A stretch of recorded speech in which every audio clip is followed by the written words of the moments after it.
Okay, welcome. We're on. Welcome to Friday drop-in meditation. It's good to be back at VI. So what we're doing for people at home, we're actually doing live streaming as well as live class. So we've got 5 students here, and so we'll just do our normal session: breathing, mindfulness meditation, and then a guided meditation. Hopefully we'll have no technical problems. So just to start, Lamia, she says it's very good to reflect on the reasons we're meditating before we start. And so this is quite a long motivation he gives, which I have read before, but it's very profound. So he says, I recommend you reflect on some version of the following prior to your meditations.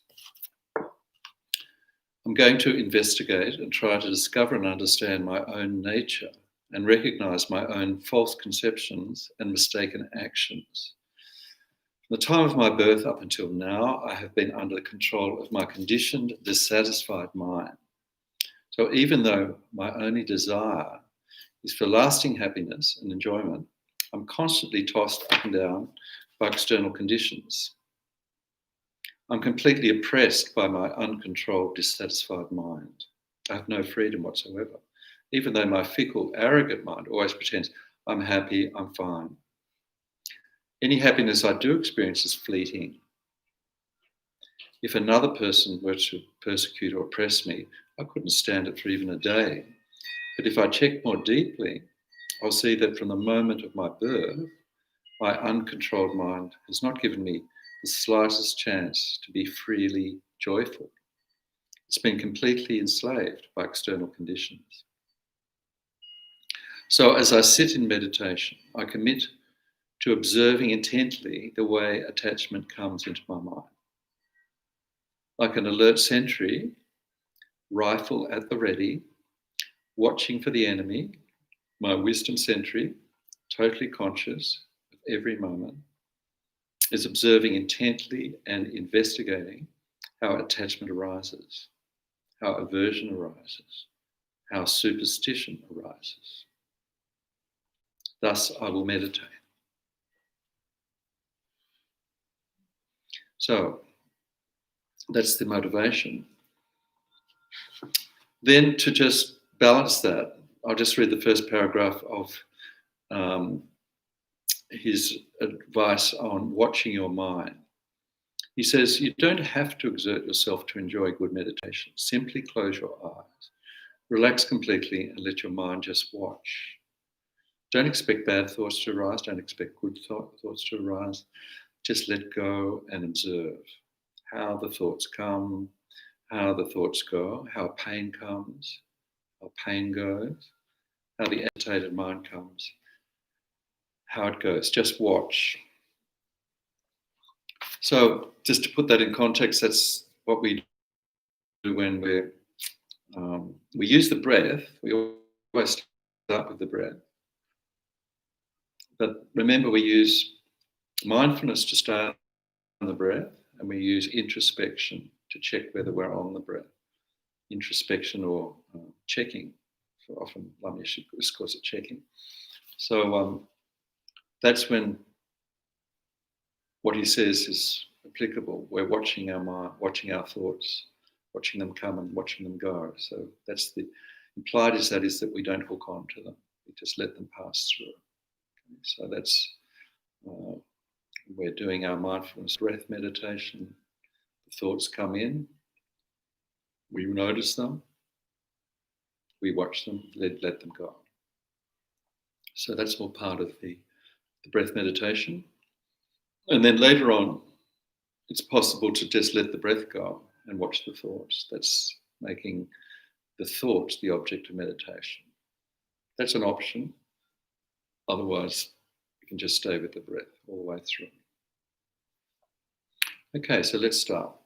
Get comfortable.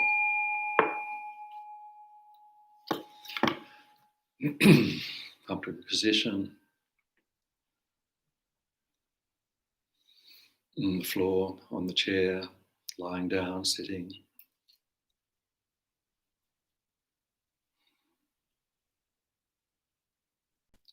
Just taking a moment to check our minds, our motivation.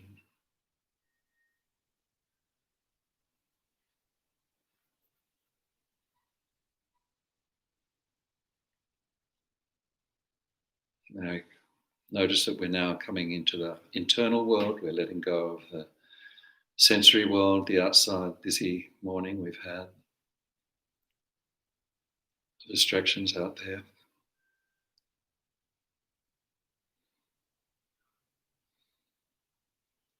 For this 1 hour, we'll make the most of this incredible opportunity to sit together and do some practice, take care of our minds,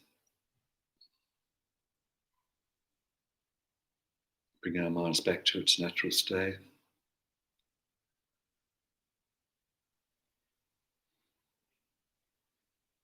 Motivation, not just for our own benefit, but to benefit those around us in our daily life, ultimately to benefit all other beings.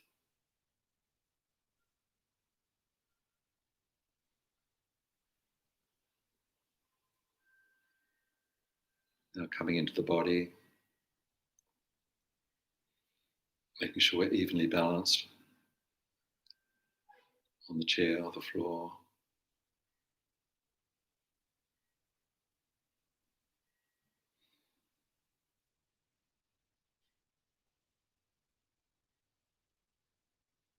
Bringing our awareness into the upper body, our shoulders just gently resting, the neck and the head, the back straight.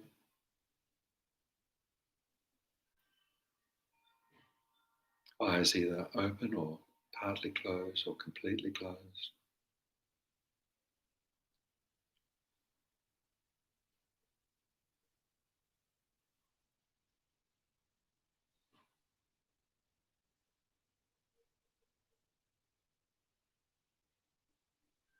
Feeling our connection with the earth, the weight of the body.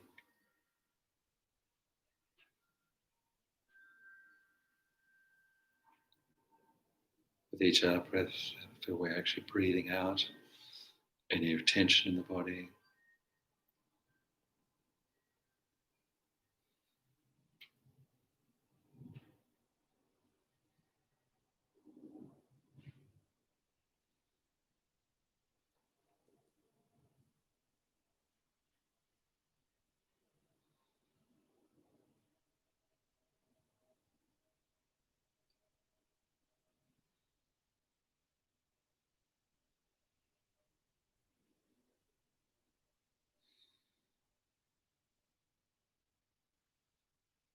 Just completely letting go.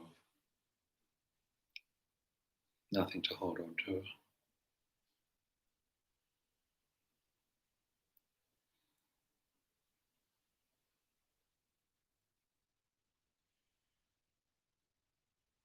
Becoming aware of the movement of the body with the breath.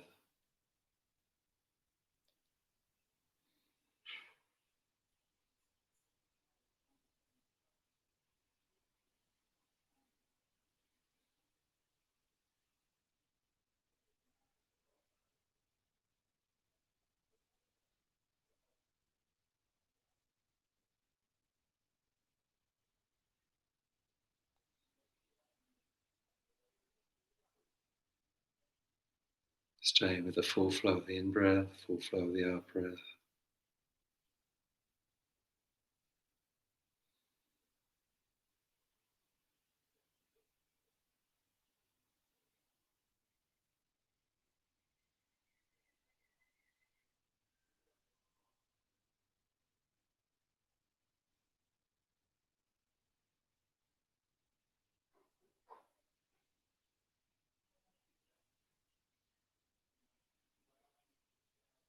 Finding the point that's easiest to focus on the breath, the abdomen, the whole body, or the nostrils.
Just resting on the breath, but being aware of outside sounds, but not being distracted.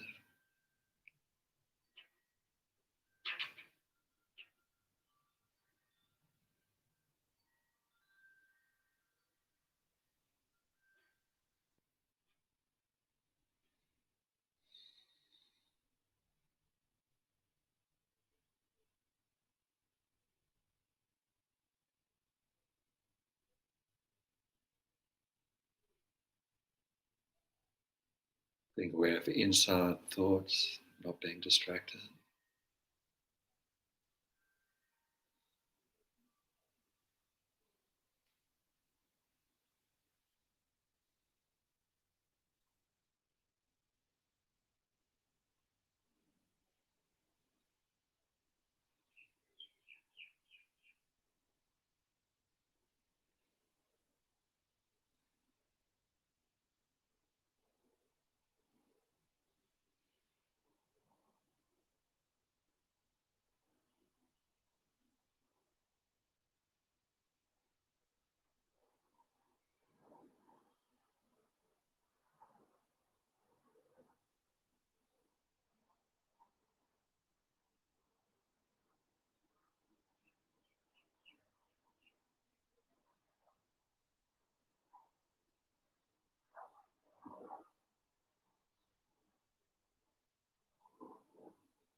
Also, just checking, monitoring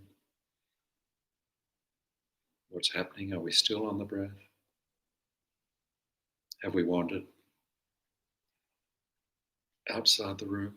Different time, different place. It's okay. We just notice that.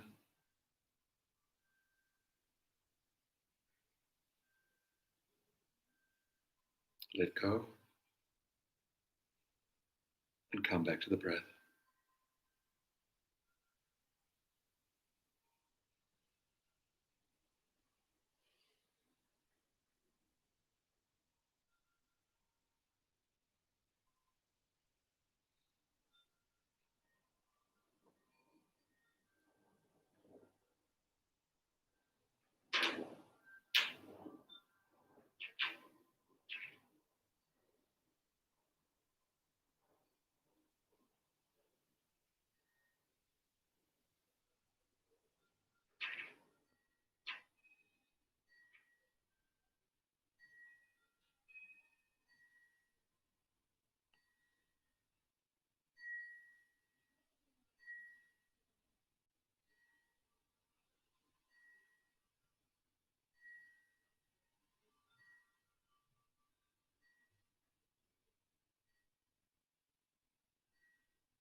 Checking for the obstacles, usual obstacles to our practices, drowsiness,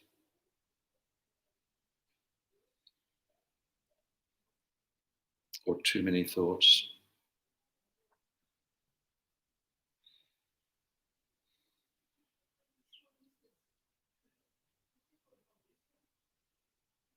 Drowsiness, one technique is to focus on the in-breath, breathing in white, refreshing light, waking up the mind and body.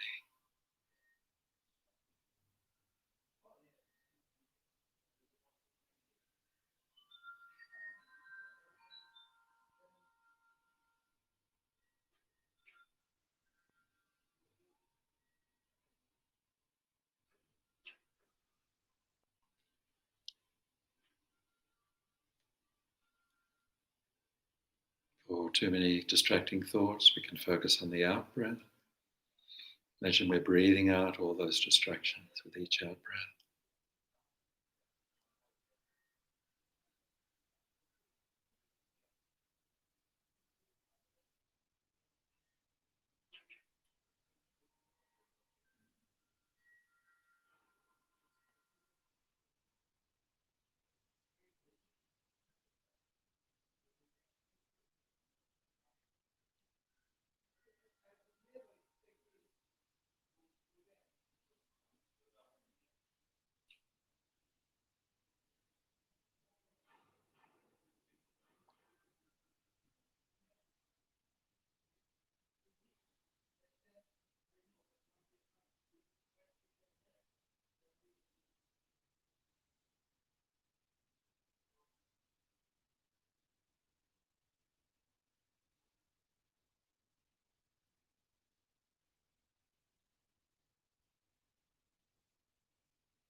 Staying with the breath, noticing every detail of the breath, whether it's even, uneven, short or long breath. No judging, just watching.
Once we're on the breath, we can just relax.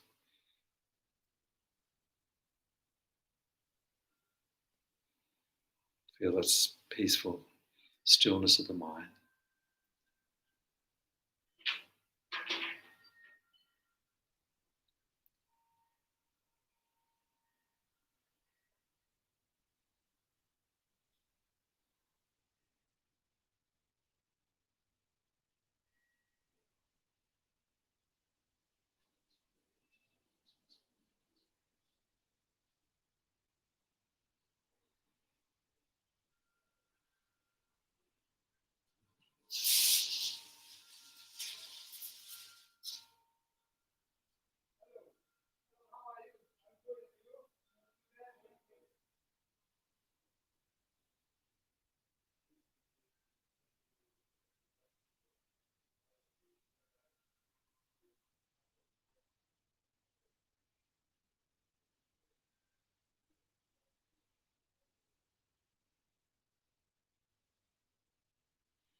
Okay, so just relax, have a stretch. Can I ask you a question? Sure, yeah. Sometimes it's a bit, it's hard to, because meditation's the key to, like in one yes she's saying there, even if you're oppressed, we tend to freak out. We've got probably freaking out, So to reach that point, if you're in a difficult situation, and accepting, being accepting, it's sort of like, like when the crunch comes, it's really hard to. You mean if your mind's just not ready for the... Yeah, and so, like, I think I heard Bill North say he met one of his teachers in India, and he said, his teacher said, I was glad the Chinese came to Tibet, If the what? That he was glad that the Chinese had taken, he was a wealthy person in Tibet, and he got out and he was in India. Yeah. He was a great teacher, and Alan Wallace said, he said that he was glad the Chinese had come to Tibet. Yeah. Well, that would have been, maybe he meant because without that we wouldn't have it in the West. The teachings wouldn't have reached us, Westerners. To have that attitude, isn't it? Or to be glad to, I think I remember His Holiness saying, obviously sincerely, that he was amazed at how he could practice more when he had to leave, when the conditions became harder, and he left all that comfort of the temple, where he was in Lhasa. Yes. And incredible hardship, crossing the mountains and then being in a totally alien country. How in difficult conditions his practice got better. Basically, that's what he said. And that's what Lama Yeshe Lam Zopa said too. Yeah. So it's a hard call though, isn't it? Yeah. It is very hard because they're exceptional people who can do that, but they're just on a smaller scale, I guess. When we're doing our practice, we haven't changed countries or anything, but we're looking at our mind. No. And patience and... Yeah, sometimes we expect total transformation, Yeah. You know what I mean? Yes, exactly. We want quick results usually. Some sort of sign that we're making progress. Yeah. It's nice to have a good session. That helps. Yeah. I mean, a good session gives us incentive to try to do it again. But Lama Yeshe does emphasise that expectations are usually a hindrance, a goal. Yeah. And it's it's very good. To just accept what's coming up, even though the worst thoughts are grist for the mill. They're part of practice. Yeah. Don't expect lovely, good thoughts all the time in our practice. Yeah. So if just watching it, so just even if it's like a nightmare, I suppose. If you're actually aware of it being a dream or a nightmare, you've got some space. It gives you some control. Yeah. It doesn't make it so harmful. Because it's not actually. I remember Renata Ogilvy. She said it's like not stopping the thinking, like the brain. That's what the function of the brain is. She said you're not responsible for the thoughts, only the way we react. Right. Yes, exactly. Well, the thoughts will just come up, whatever. Yeah. But with meditation, because we've got that quiet setting, we have the space, if we can, to watch the thoughts and not react. Yeah. So if there's a big anger coming, we're going to do anger next, so that's a good one. For example, instead of just feeling that incredible rage when somebody says or does something that enrages you, just not reacting, just watching, giving that space. Yeah. So that with anger you can only do it. Can't do it at the time because usually you're so emotionally upset at the time. But they say it's better to create the situation artificially in a meditation session, and then watch the mind.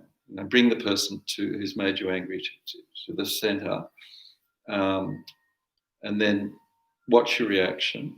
And then this is what we're going to do in the next practice. and then analyze. So there's different we can think of all the disadvantages of anger, how incredibly upsetting it is for your own mind, how incredibly insulting it can be for the other people, the person you're projecting the anger onto, people in the audience, or even if it's not you who's angry. We've all probably had this, say, group of people, and one person for some reason suddenly becomes really angry. It could be just passive anger, not even saying anything, but there's kind of an icy breeze comes into the group. Family gatherings, sometimes at Christmas, there could be an outburst. There's some of these difficult situations. So we can see how it really, it can be very, it can just change the environment from happy, calm, peaceful to very nasty and horrible. So that's one of the techniques. The other one, there's many others. Seeing the person as a teacher, it's another one. Giving you the opportunity to practice, just like the opportunity to, when His Holiness left Tibet, to practice all the difficulties that he saw, the attachment to the homeland and so on. So we've got the opportunity to practice patience, which is the opposite of anger. Okay, so that just leads in perfectly to the next practice. So we'll actually start with quoting Lama Yeshe on anger, or when we feel we've lost control. So he first of all says that actually expressing anger, even though this is probably not so much, but in the 80s there was a thing that people should express anger to get it out of their system. It was very much in the Rajneeshis used to, the orange people, actually had whole weekends of anger expression. I remember I didn't actually go to one, but I went to my friends who are Rajneeshi said, that we had a whole weekend of shouting and expressing anger, being really letting it all out. And I think, without thinking about it, it sounds, yes, you just get it all out and it's all gone. It's like sort of, cleaning out the rubbish. But his whole Lama Yeshe, and all the teachers and teaching say it's actually quite harmful. He says, some believe if you get rid of anger by expressing it, you finish it by letting it out. But actually, what happens is that you leave an imprint in your mind to get angry again in the future. You suffer more both now and when the imprint comes forth again. So it looks like you've freed yourself of anger by letting it out, but in fact, you're just collecting more anger in your mind. So the imprints left on your consciousness simply reinforce your tendency to respond to situations. So rather than getting caught up in anger, he says, acting it out automatically, I encourage you to recognize anger as anger and understand it arises simply because of causes and conditions. So when you realize these things, instead of manifesting externally, your anger digests itself. The anger digests itself. I love that. It's sort of like it's just dissolves itself by just realizing. Then he's got this really wonderful example. He says, if you have if you have a child and he does silly things, and you know he's being silly, but because you love him so much, it doesn't bother you, accept whatever he does. So if he needs correction, you correct him. But because you see your child as beautiful and wonderful, even when he does something bad, you're motivated to work with you. You're motivated to work with your anger rather than directing it at your child. So a person need not be your only child for you to make this exception. If you understand the human condition and human nature at its deepest level, just as your positive view gives you choices when you're a child, when your child is naughty, so you'll be able to work with the foolishness of any living being in the universe. Just as you see your own naughty child as beautiful and wonderful, so it can be when others are foolish. So he's using this developing compassion to the people who are annoying or doing more than annoying, harming. So it's using the child, because compassion arises naturally, usually with our loved one. And so developing that to extend to others, it's very powerful. So seeing others as your child, your loved child. So he's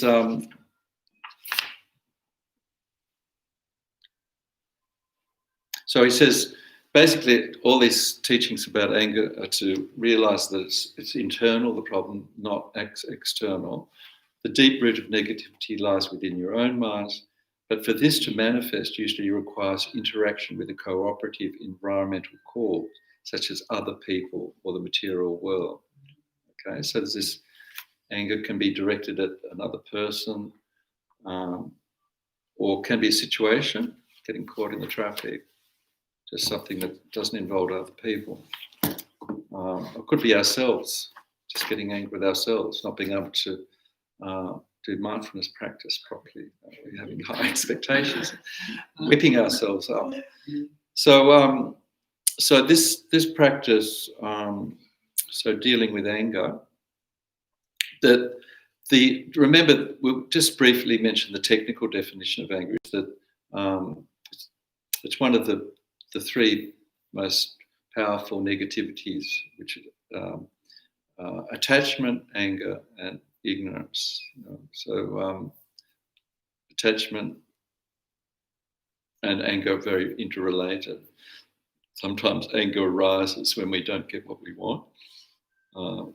We don't get what we're attached to, so anger arises. So they're close. So one of them is putting too much, seeing too much icing on the cake and grasping at it.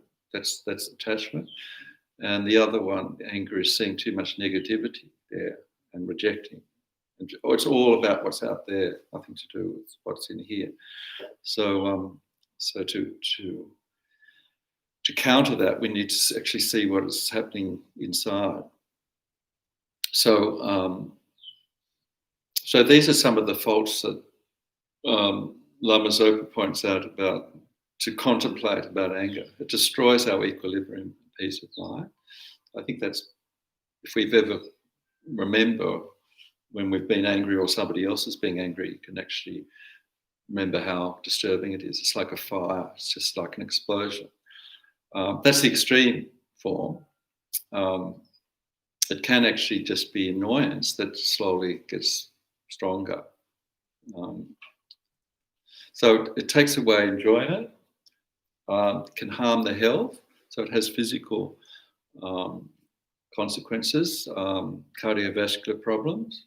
I think Western science has now noticed that there's a connection between angry mind and high blood pressure, etc. Not always, but that can be one of the causes. Digestion, lack of sleep, makes us ugly looking. Okay, so people do change. We probably haven't noticed ourselves because we're not looking in the mirror. But if somebody else is, they can change. Somebody who normally looks very peaceful and lovely can have a completely different look. It's like a red. There's a kind of a redness about it. It's like fire. So it can be changes our look, and then it can cause harm to others by our words. Rabina always sort of mentions about vomiting out some retaliation before we can think about it, and that causes harm to somebody. Or could be physical actions, domestic violence, often coming from angry thoughts, angry reactions. So it could be physical. And then there's the karmic, what Lama Yeshe said, that karmic aspect that you're actually laying down imprints. You're laying down a pattern, and you're also laying the seeds down for future negative fruition, like the seeds of future anger and future people being angry towards you. So the other aspect is it's said to burn up good karma really quickly, like a bonfire, like an explosion, like an atom bomb. All the good karma can be destroyed in just a few moments of anger. So there's some of the things. We just think of those when we actually do the practice, if we've got time, yes. And then the other one is the benefits of patience. So this is another one that Lama Zopa. We just think of some of the benefits of patience. If the mind is happy, if we think of somebody, if we're lucky to know someone who's very patient, you can think of how they attract other people. People like to be with them. There's a nice atmosphere around that person, and people, will go to that person. Usually, if they need help, sometimes. So it helps us to see reality when the mind is calm and patient. So all this also comes back to the developed patience. We do need to have some sort of something that's will incite some anger if we've got that tendency. So that's where the annoying person is said to be the most precious teacher. This can be quite hard to accept, but if we think about being needing some opportunity to practice, just as the Tibetans who had to leave Tibet had opportunity by losing their country and having incredible hardship. So we have the opportunity when we see a person, if there is a person who annoys us, developing patience towards that person. So seeing them as a nearest and dearest. So yeah, it can work. It takes a long time, and I think in Thupten Jinpa's book, The Fearless Heart, he said he's worked with some people for about 10 years doing clinical studies with them, the same people, and by using analytical meditation to control anger, the subjects actually have said that there can be great success, and the person who they've never liked, could be an ex-partner or something, can slowly become the person who appears in front of them when they think of the loved one, the dearest and the easiest person to feel affection for. So it can work. It takes time. Okay, so let's just try it. Maybe an abbreviated version. It's already 10:2. Okay. So coming into the calm mindfulness practice, watching the breath, getting comfortable.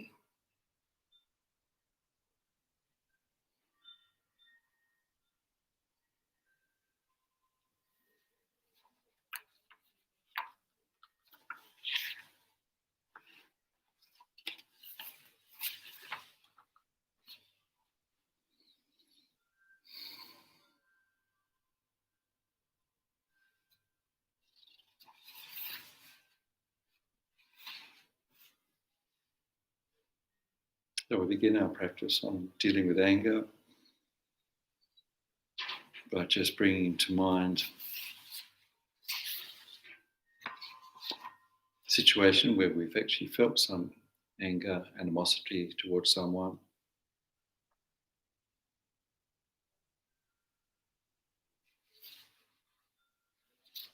Perhaps someone who has harmed us or said words that we've not liked.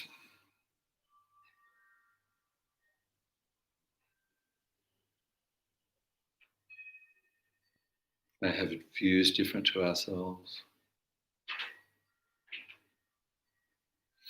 May not have done anything, but we just have a negative reaction in that person's presence.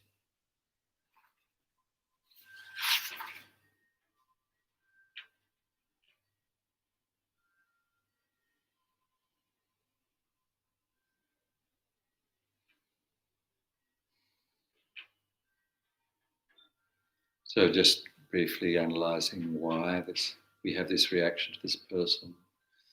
If there is a reason, perhaps they've harmed us in some way.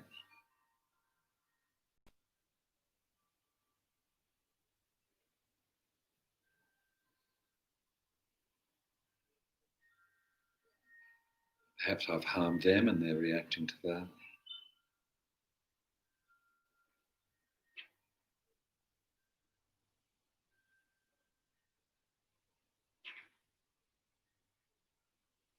Perhaps we see faults in that person that we have in our own minds or our own lives, like looking at a mirror. You feel uncomfortable looking at those faults.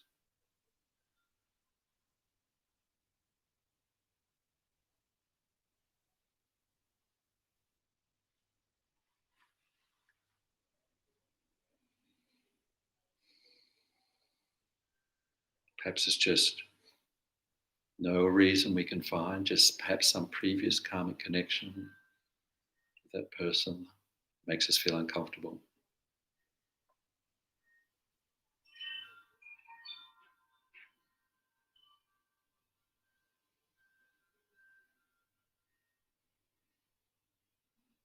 So whatever the reasons, just contemplate now the faults of feeling this anger, this dissatisfaction. It destroys our equilibrium, our peace of mind.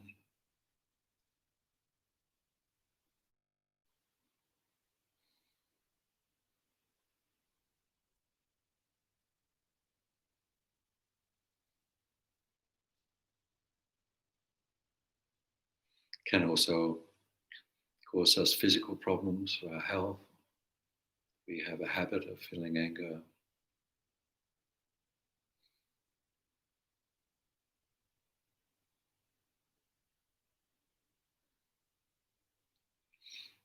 We can actually say words, retaliation that we regret later.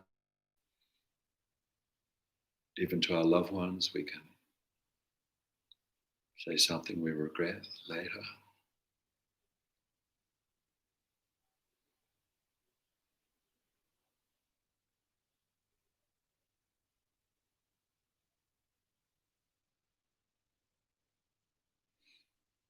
Creates the seeds of negative karma that can ripen in the future.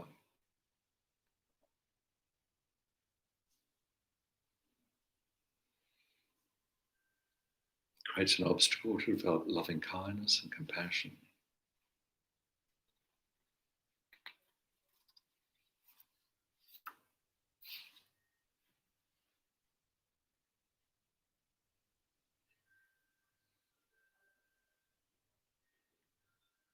So then we can contemplate the benefits of patience, which is the opposite of anger, forbearance.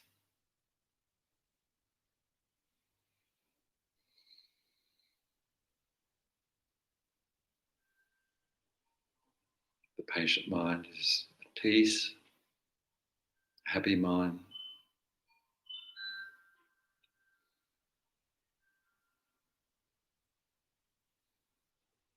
Patient mind can see, is clear and can see the benefits of compassion, loving kindness.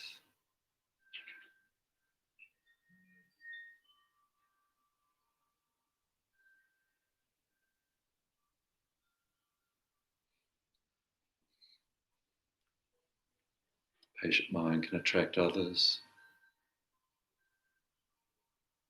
People want to be near that patient person, learn from that person.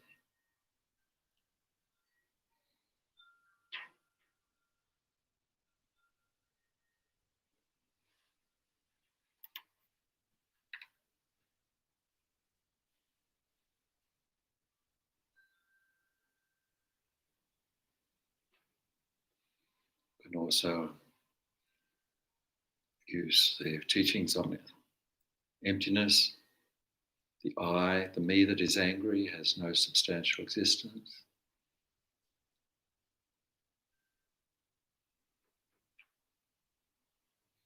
The person who's angry has no substantial inherent existence.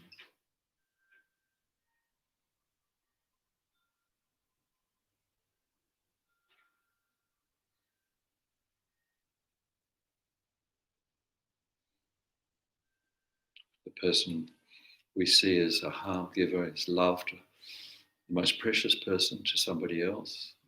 There's no inherent angry enemy person.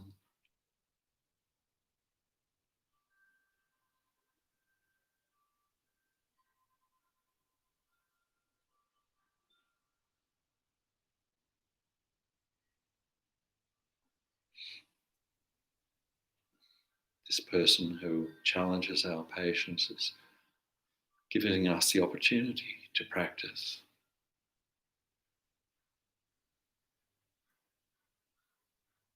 To practice compassion, patience, loving kindness.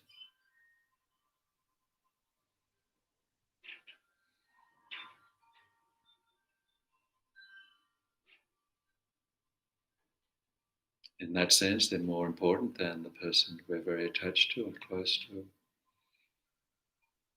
They give us this opportunity to progress on the path.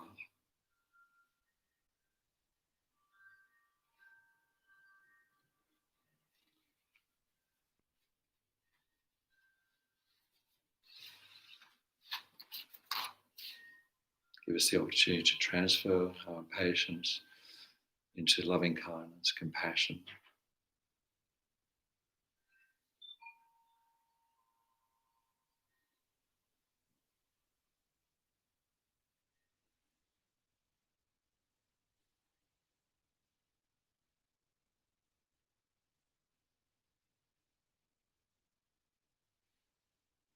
So, conclusion is there's no benefits in anger, there's only benefits in patience, loving kindness.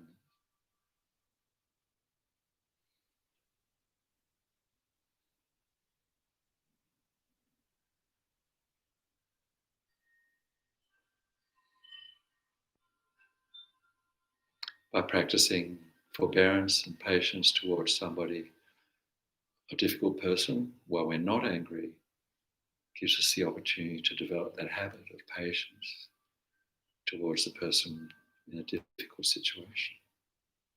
Develop that habit.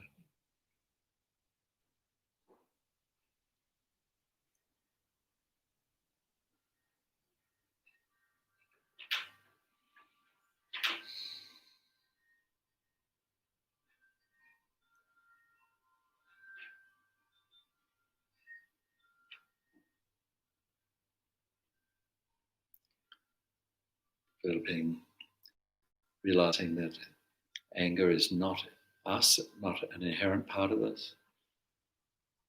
It's something that we can transform.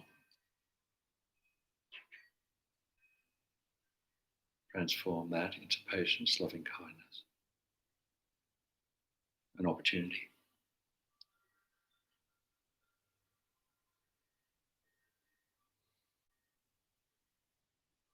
Transform our minds.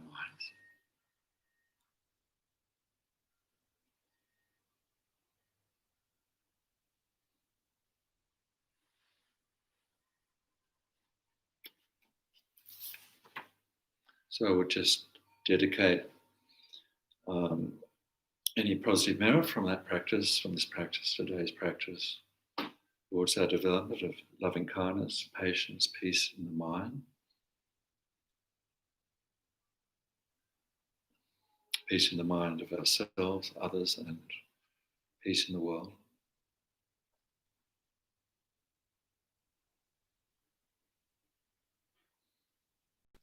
And just reading Lama Zopa's dedication, special one for the pandemic. For those who are sick, however many sick sentient beings there are, may they quickly be freed from all sickness. May all sickness without exception of transmigrating beings never occur again.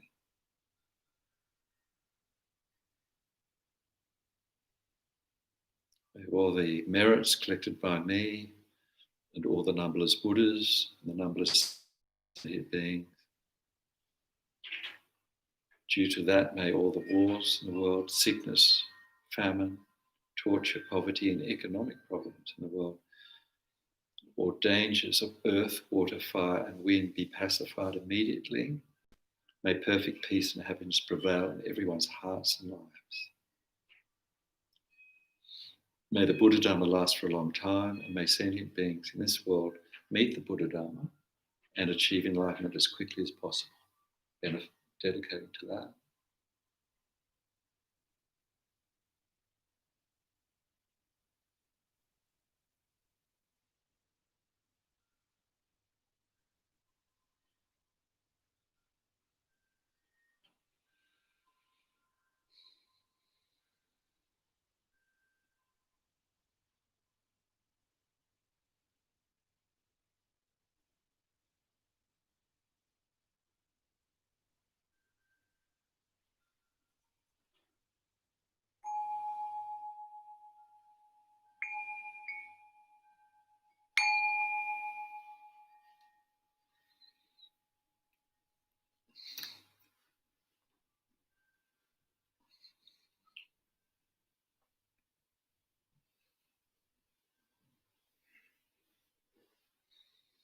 Thank you.